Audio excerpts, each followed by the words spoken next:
शुभ सकाळ सर्वांना। आज आहे आषाढी एकादशी, म्हणून आज सकाळी लवकर अंघोळ झाली माझी आणि आता सर्वात आधी देवाला दिवा फूल हार घालून पूजा करून घेते।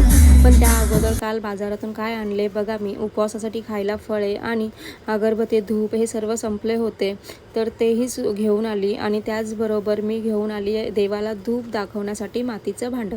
हे मला खूप दिवसापासून घ्यायचं होतं आणि ते मी शेवटी घेतलंच। मला असं घरात पूजा करताना देवाला धूप दाखवणे हे फार आवडतं।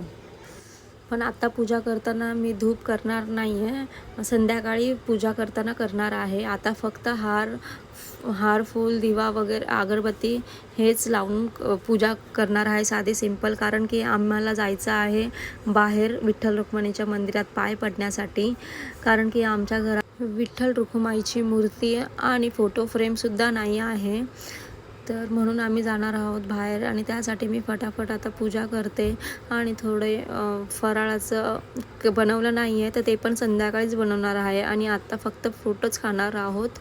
आणि हे बघा, छान अशी माझी देवाची पूजा करून झालेली आहे आणि आम्ही आता निघालो आहे मंदिरात जाण्यासाठी।